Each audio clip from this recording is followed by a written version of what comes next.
Okay, so this is what I just wanted to discuss, uh, fragmentation and reassembly. See, as you see here, so this one packet, okay, one packet is entering, okay. So this IP network, right? So what happens here is, so this network, okay, this network doesn't allow this big size packet, okay. That is why, so what is done is this packet, it is broken down into two fragments. Okay, this packet is broken down into two fragments. Okay, so then these packets, they go through this network, right? They go through this network, so they reach this router. Now this network, see here, this network doesn't allow these these packets because it's MTU, maximum transmission unit, so it is still less. It is still less. So again, they have to be fragmented into two each. Okay, so one packet got broken down into two, so two packets got broken down into four here.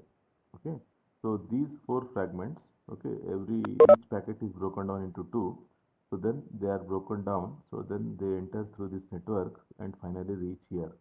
And one thing you remember, so these four fragments, so they all belong to the same packet, right? So this IP layer, what it does is it reassembles them.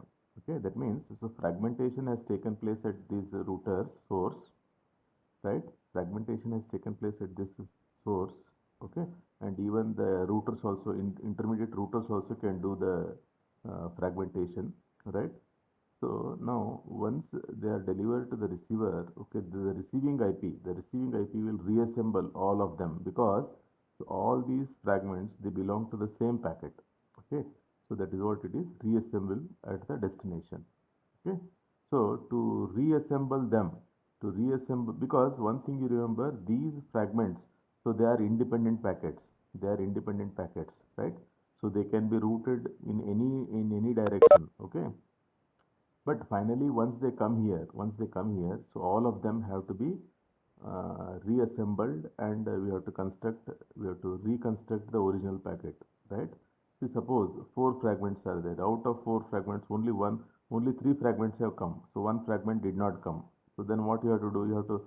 You cannot just keep on waiting for a long time. Okay, after timeout period, so you have to reject the entire thing. The whole thing has to be retransmitted, right?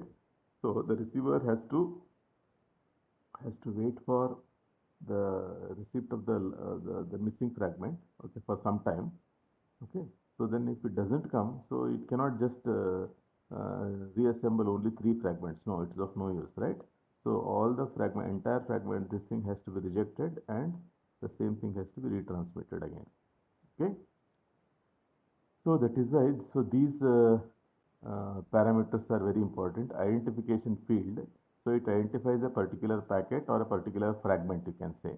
So flags, so there are three flags in IPv4, we have seen. So there are three flags.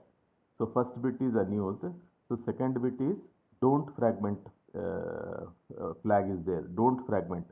Okay, now assume that whenever a packet comes in, please remember this. Okay, whenever a packet comes in, so with the don't fragment bit set, that means you are not supposed to, the router is not supposed to fragment it. Okay, so then if the router, if the fragment is a must to forward the packet to the next network, so then router has to reject it because the don't fragment bit is set. So that means you are not supposed to, the router is not supposed to fragment it. But until and unless that packet is fragmented, so it cannot forward into the following network. Okay, so then it has to reject it. It has to reject it. Okay, and the next flag is more fragments. Okay, this more fragment, if it is one, that means there are few more fragments. If this more fragment bit is zero, that means, so this is the last fragment. Okay, so then this fragment offset, so this is one more important parameter. Fragment offset identifies the location of a fragment within the packet. Okay, it starts from 0 for the first fragment. So then considering the number of data bytes, okay, so based on the whatever is the size of the first fragment, whatever is the data bytes in the first fragment, okay, so that is going to be the offset for the second fragment. So then whatever is the data byte that is occupied in the second fragment, so the next one, it will be the offset for the So third fragment like that. Okay. So you will understand this once we solve a problem. Now you just see this is one problem, right? Please listen to it carefully. A packet is to be forwarded. A packet is to be forwarded to a network with the MTU, maximum transmission unit. Okay. A packet is to be forwarded to a network with MTU 576 bytes. The packet has an IP header of 20 bytes and the data part of 1184 bytes and each fragment.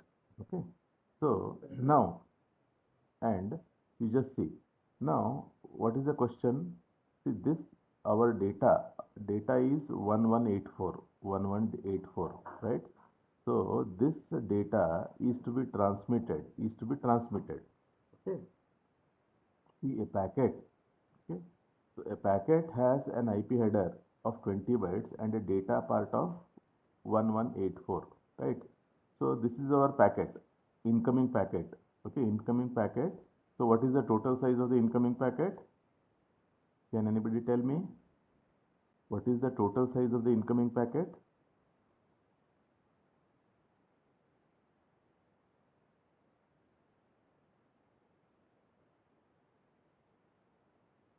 Yes, anybody? What is the total size of the incoming packet? Now it is given a packet has an IP header of 20 bytes and a data part of 1184 bytes. Is it clear? That means what is the total size of the incoming packet? So it is 1184 plus 20. So that is 1504. Okay, because so this is data, this is header. Okay, so now don't worry about that. Now our aim is now the following network. Okay, please remember this is a packet coming at one router. Okay, a router has received a packet wherein the IP header is of 20 bytes and the data part is of 1184 bytes. Now, so it has to forward that into a network which supports an MTU of 576. So this MTU of 576 means it contains header part also. Okay, it contains header part also. So what is the header? It is 20 bytes. Okay. So how much of data is there in it? 576. Please respond. See, MTU is 576 bytes. Okay, it includes header. Okay, so leaving the header, how much of data part is there in it?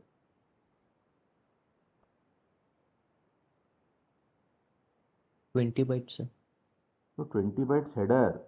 But what is the amount of data in it? Out of 576, 20 bytes of header is there. Remaining portion is data.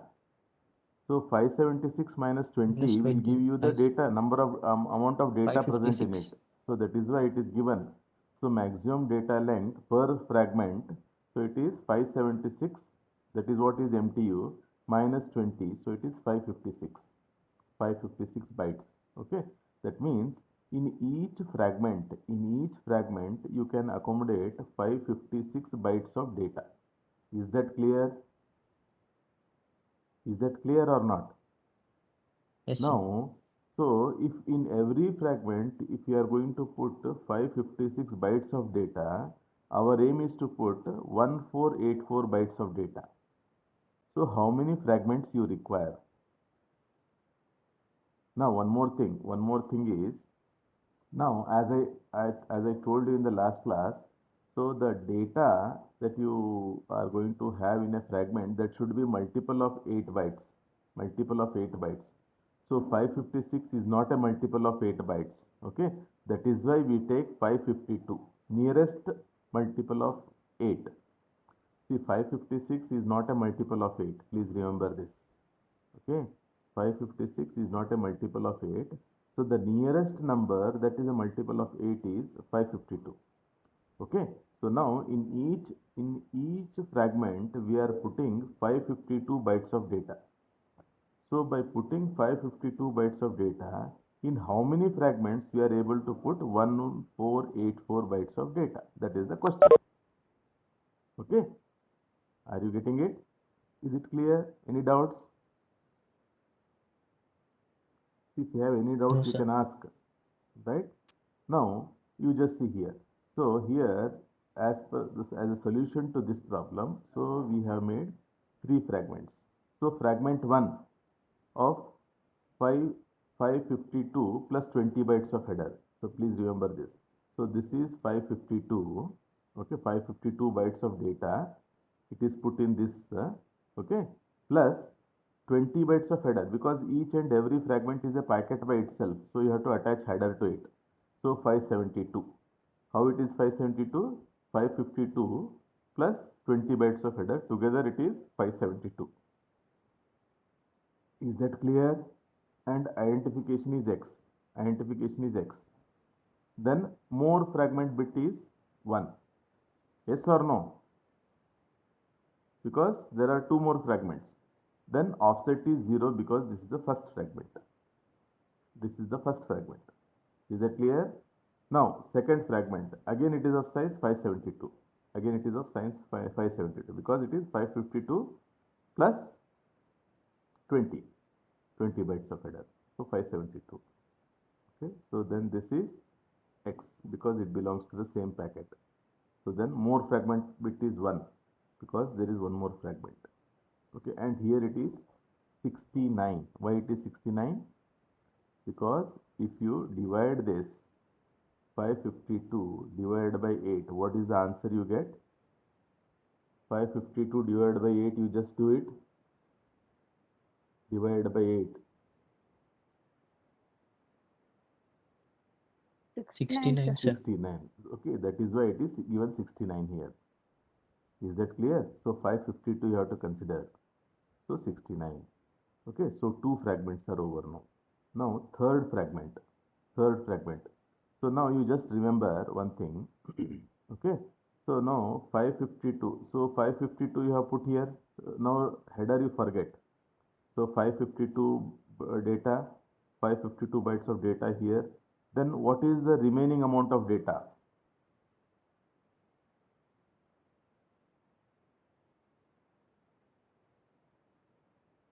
Now our aim is to put this 1184 bytes of data into three fragments. So in the first fragment we have put 552. In the second fragment we have put 552. What is the remaining amount of data? Is it 380? You subtract, you add 552, 552. Subtract it from 1484. What do you get? 1484 minus 380, sir. 380. Okay, so 380 bytes of data is remaining here. So 380 bytes of data plus 20 bytes of header. That is how it is 400. Is that clear? So 380 Yes, sir. bytes of data plus 20 bytes of header, because every packet, these fragments, so they are individual packets only. They need to have headers, right?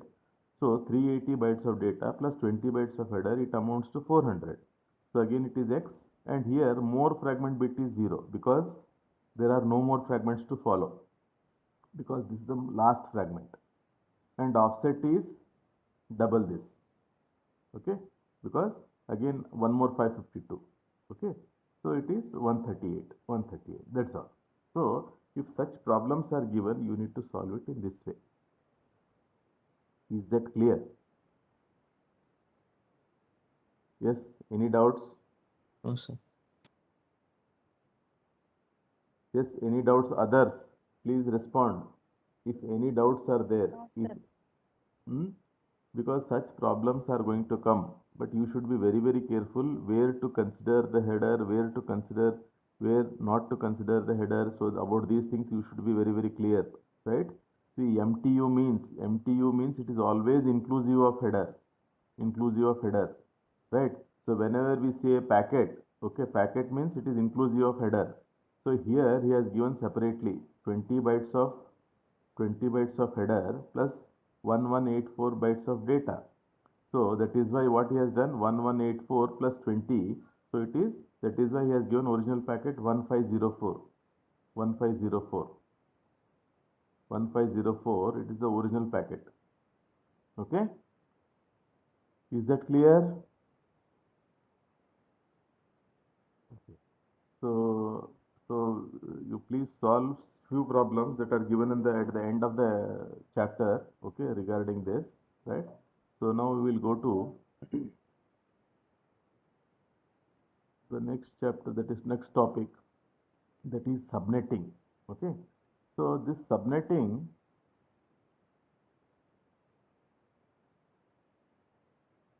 yeah, okay, what actually is a subnet?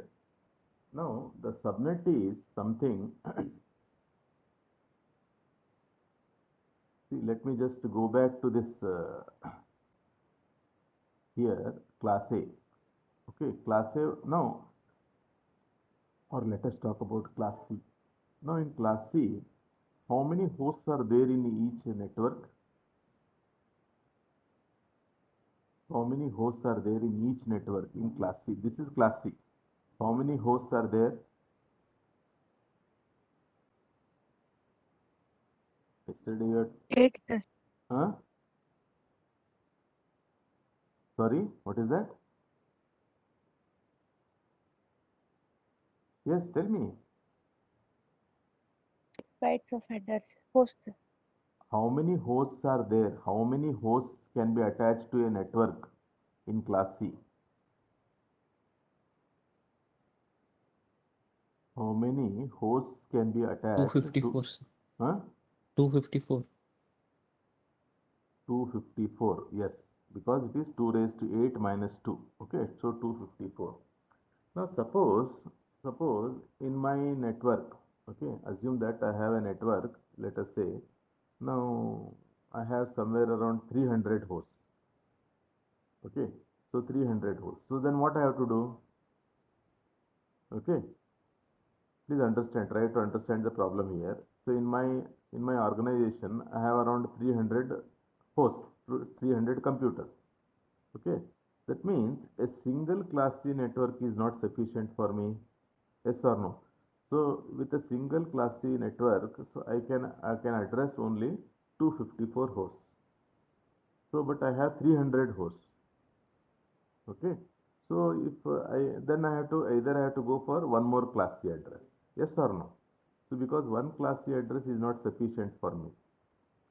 So to because with one class C I can accommodate only 254 hosts because I have 300 hosts. So then I have to go for one more class C network. So to accommodate the remaining.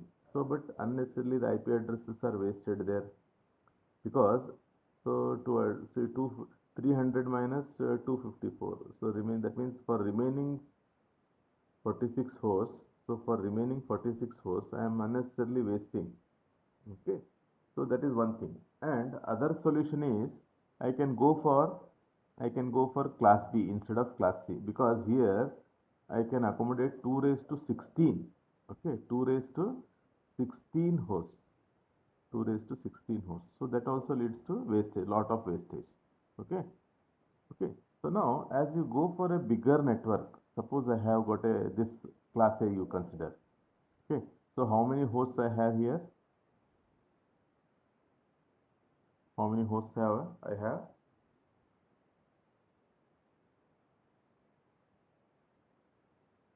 In class A, 2 raised to 24, 2 raised to 24. Okay, in each network I can have 2 raised to 24. So that is going to be very big network. That is going to be very big network. Okay, so as the network expands, please try to understand this, as the network expands, managing the network will be a very big problem. Okay, see, assume so you have so you are running an industry, right? So when the industry is small, when there are around 10 to 15 employees, you can very well manage it. But as the industry grows, right? So if the number of employees, it goes to around 200, 300 or 500.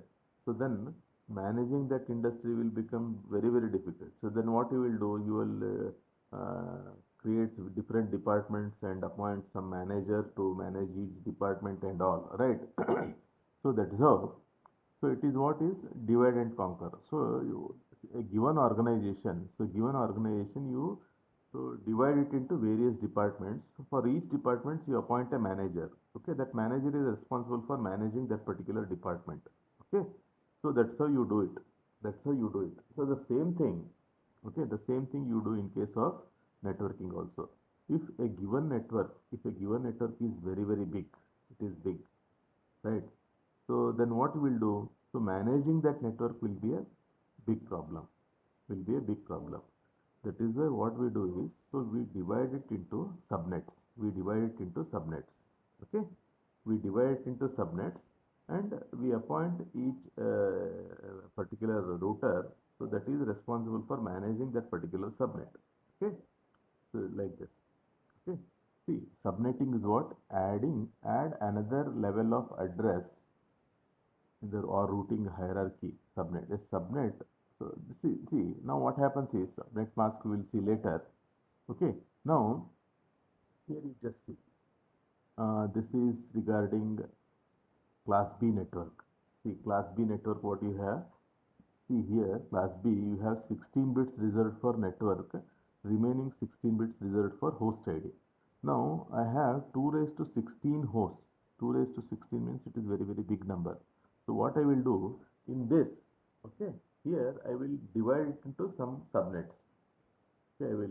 Now suppose if I take 8 bits here, okay, if I take 8 bits, so 8 bits I take for subnet, remaining 8 bits I take for host. So how many subnets are there? See, this network part remains same, 16 bits. In this 16 bits that are reserved for host, what I will do, I will take 8 bits, 8 bits for subnet, remaining 8 bits for host.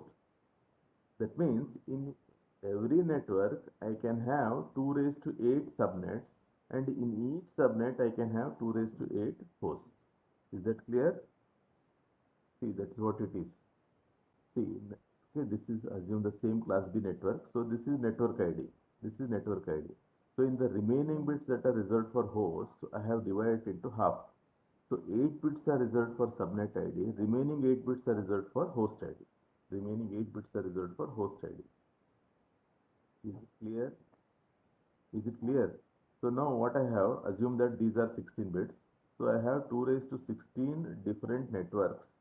In each network I can have 2 raised to 8 subnets, and in each subnet I have 2 raised to 8 hosts. Is that clear? Is that clear? Yes, sir. Okay. Yes, sir. Okay. Now, see, one thing you should remember here is, so what is the purpose of subnetting? One thing I said, what is that? Yes, what I said? What is the purpose of going for subnetting? Because a big network, it is very difficult to manage. Whenever the network is big, it is very difficult to manage. So that is why what we do is we divide it into smaller networks, right? And then so you assign the responsibility of managing that network to a particular router. So then that will manage. Okay, that router will be speaking on behalf of all the hosts within that subnet. Okay. Now another thing is, see, now I have see I have what, assume that without subnetting. Okay, if I don't have this subnetting, so how many hosts are there? How many bits are reserved for host without subnetting? It is 16 bits. That means every routing table has to maintain 2 raised to 16 entries in the routing table, because it has to maintain the entry of all the hosts. Yes or no? So the routing table itself will be very, very large. Correct? No? Are you getting my point? In a routing table, so you have to maintain the IP addresses of all these hosts. How many hosts are there? 2 raised to 16 hosts are there. 2 raised to 16 hosts are there. So every end, that means routing table size itself will be very, very large. Okay, so routing table size itself will be very, very large. So when the routing table size is large, then the network performance will be very low. Network performance will be very, very low. So now if you go for this subnetting, okay, so what you have to do is, you need not maintain the information about the host. So you need to maintain about information only about the subnet, only about the subnet. Okay, maintain the subnet ID, so that is router associated with this subnet, so that is enough. So you first forward the packet to this subnet. So from this subnet, it will go to the respective host. So that is advantage. That is another advantage of going for subnetting, right? And one more thing. So there is something called as subnet mask. So subnet mask defines a variable partition of the host part of class A and class B addresses. Now assume, see this is our what? Subnet. Now leaving this host ID, okay? See 8 bits that are reserved for host ID. So all other bits you should consider it as 111111 in, okay? So okay, the number of bits that are reserved for host ID, you should consider them as all zeros. So then remaining bits you should consider them in all ones. So that is what is subnet mask. That is what is subnet mask in this case. Are you getting my point? Yes, sir.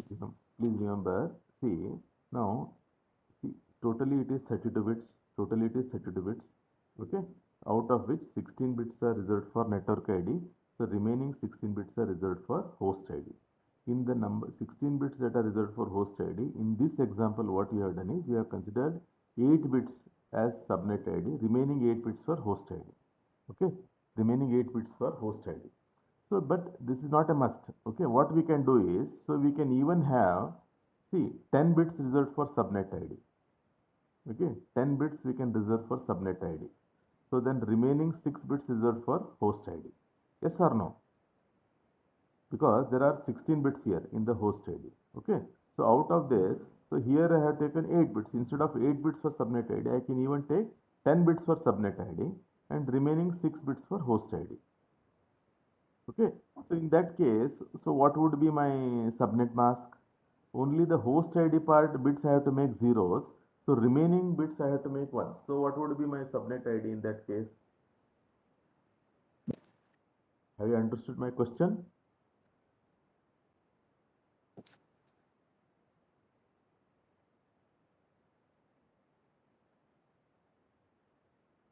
So what would be the subnet mask in that case?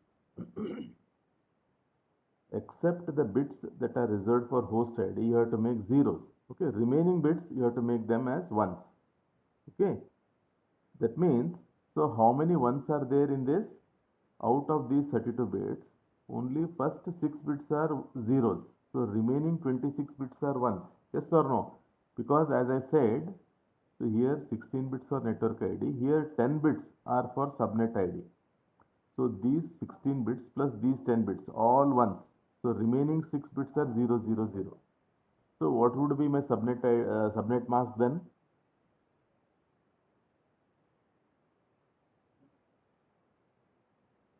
Yes? Please try to work it out.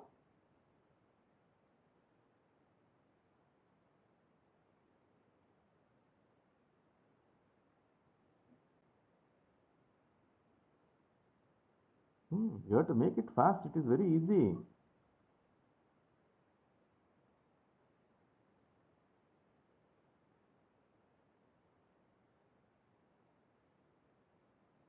Hello? Whether you have followed my question or not. Whether you have followed my question, Amarnath. Hello. Yes, sir. Whether you have followed my question. Sir, what one, sir, I had to say?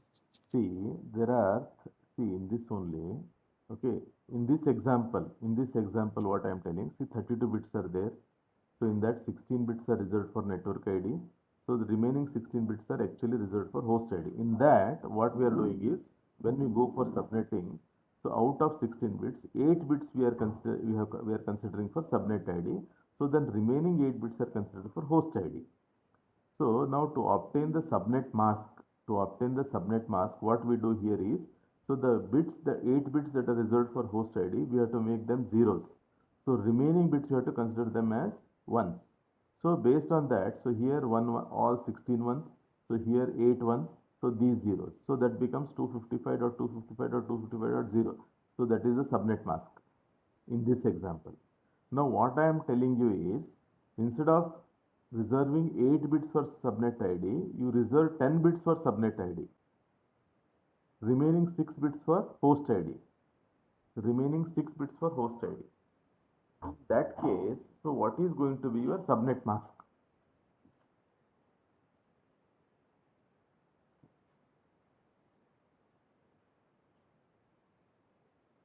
What is going to be your subnet mask?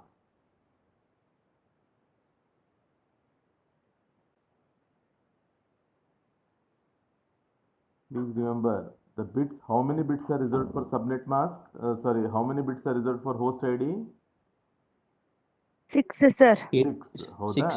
ಈಗ ಆ 6 bits ಅಷ್ಟೇ 0 ಇಡಬೇಕು. Other bits you consider them as ones.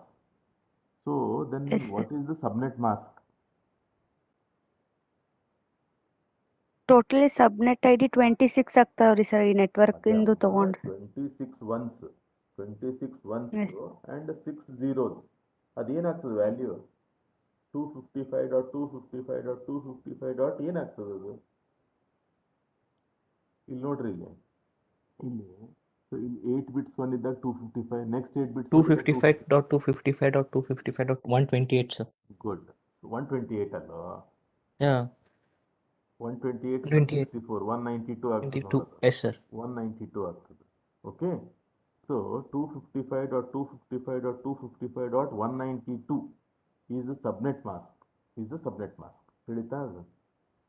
So that's how you will be obtaining, you will be computing the subnet mask.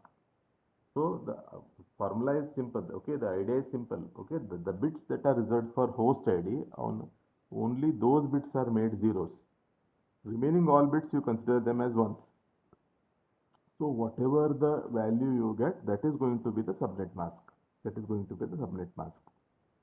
So why this subnet mask is important? So then what actually happens is, see, now consider this example only. So what this number gives, this up to this subnet ID, what is this? It points to what? Network number plus subnet ID. What is this? It means it points to a router. Are you getting it? So it points to a router where our host is connected. Yes or no? Yes, sir. Okay, it points to a router, subnet ID of the router, so where our host is connected. Now to get this our ID, so whenever we are delivering, we are not delivering finally, say, routing is done only till the router. Okay, so, routing, whenever routing is performed, right, routing is done till the router to which our host is connected. So from that router to host, it is done by using what is that? Physical address, using MAC protocol. Okay, so that you just forget it now. So now what we have to do is, now from the given destination IP address, so how do you get the subnet ID? Whenever a packet comes in, so it has to be delivered to this particular router. What we do is, so whenever a packet comes in, the destination IP address, okay, so destination IP address is ANDed with the subnet mask. If you perform AND operation, what happens? You will get this subnet ID. You will get this network number, network ID plus subnet ID, because all bits are one here. Okay, so when you perform, please assume, okay, packet comes in. A packet comes in with some destination IP address, right? Some destination IP address. So what you will do? Okay, so for that destination IP address, which is of 32 bits, you will perform AND operation with the subnet mask. You will perform AND operation with the subnet mask. Okay, so then whatever the result you obtain after performing AND operation, so that will give you the subnet ID. Okay, so based on that, you will route the packet to this particular subnet. So once it comes to that subnet, so then it is delivered to the host that is connected to that subnet. Is it clear? Is it clear?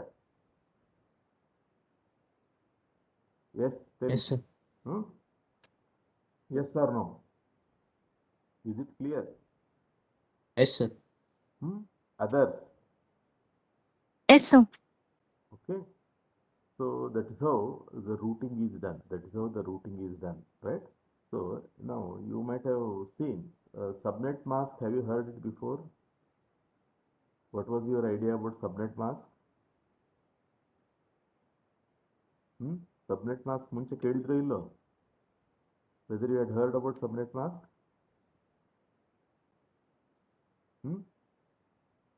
Yes, sir. Okay. So subnet mask is nothing but, what is that? Except for the bits that are reserved for host ID. So all other bits are considered as ones. So whatever the value you get, so that is going to be your subnet mask. That is going to be your subnet mask. Okay. Yes. So we will see some examples based on this. One second.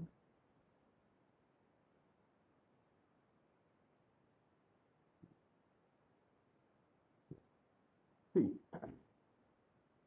Now just see here. Identify the address class of the following IP addresses.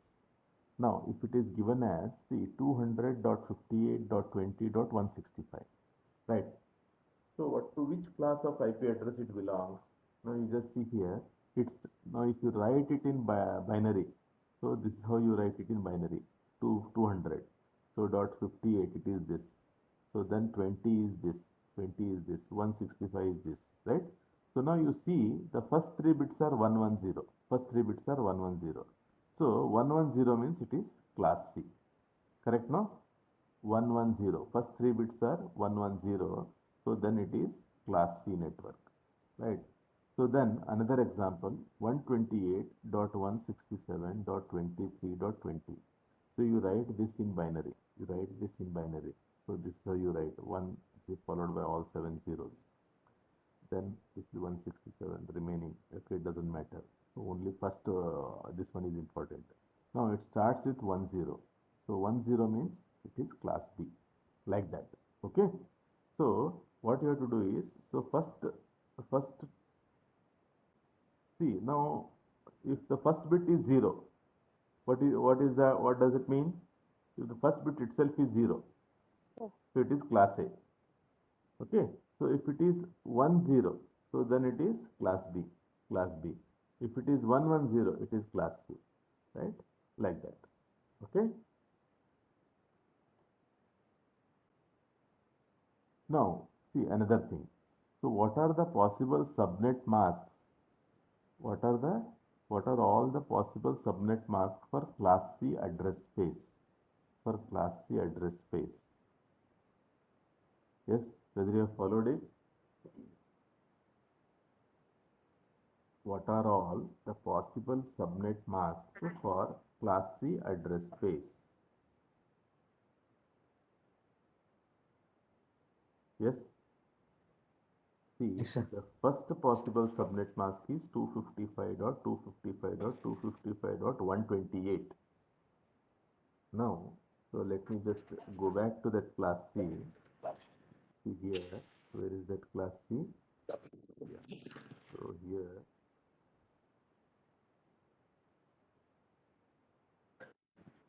okay. See now in this class C, what we have, you just see here, see 8 bits are reserved for host. 8 bits are reserved for host. So remaining, how many bits? 24 bits for network. Okay. So the question is, what are the possible subnet masks of class C address space? Okay. Correct. So now, so here 8 bits are reserved for host ID. So listen to me carefully. 8 bits are reserved for host ID. Now, if we consider in that, so 1 bit for subnet ID, remaining 7 bits for host ID. Then what is the subnet mask? Are you getting my point? Now see here, just as in the just previously you have seen this example, okay, class B. Now in class C, see 8 bits are reserved for host ID. 8 bits are reserved for host ID. In that, if I take 1 bit for subnet ID, remaining 7 bits for host ID. So then what is my subnet mask? What is my subnet mask?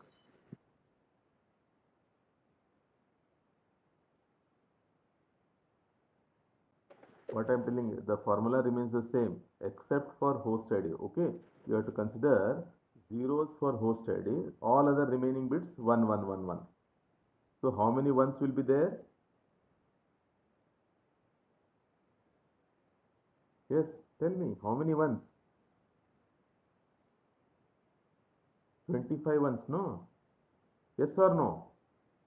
Yes, sir. 25 Okay, so ones. 25 ones and 7 zeros. So if 25 ones are there, what is the subnet mask? 255.255.255.128, is it not? Correct, no? Yes, sir. Yes, sir. Correct, sir. Okay, so that is why, so 1 second, see that is why the first subnet mask is 255.255.255.128. Okay, and it supports 126. Why? Because so all zeros and all ones you have to subtract this one. Okay, so it supports 126. Now the second subnet mask, because now the second subnet mask, if you just come back to this, now here instead of 1 bit, if you consider 2 bits for subnet ID in this host address out of 8 bits, if you consider the first 2 bits as subnet mask and remaining 6 bits for host ID, then what happens? So it is how many bits are ones? So here 26 bits are ones. Okay, so that would be, see here, so it is 192, 192, 255.255.255.192.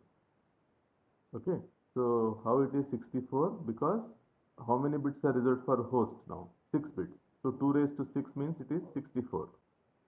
Is it not? 2 raised to 6 means 64. 64 minus 2, it is 62. Correct, no? Is that clear?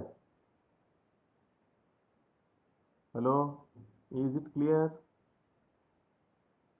Yes, sir. Hmm? Yes. If you have any doubts, please ask now. Don't hesitate.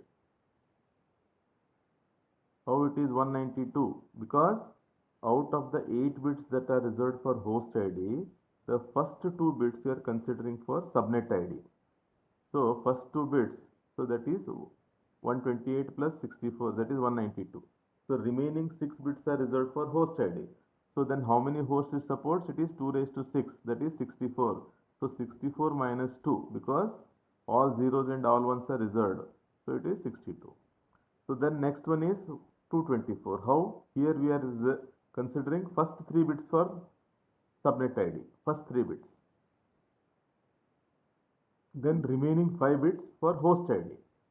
So if you consider first 3 bits for subnet ID, so then it amounts to 111 followed by 5 zeros. So it is 124. Okay. So 2 raised to 5 minus 2, so that is 30. Okay, like this. Is it clear? Yes? Any doubts in this? So that gives the answer. So what are all the possible subnet masks for class C address space? So this is how it is. So now after 3 bits you have to consider 4 bits, 5 bits, 6 bits, like that. Is it clear?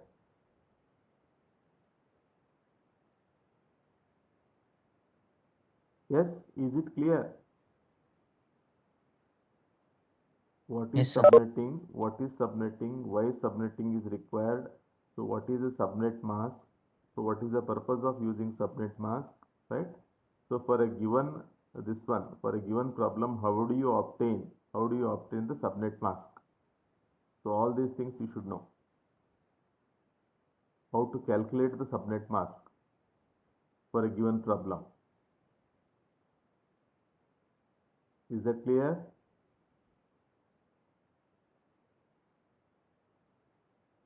See here, one more problem let me discuss. A university has 150 LAN networks.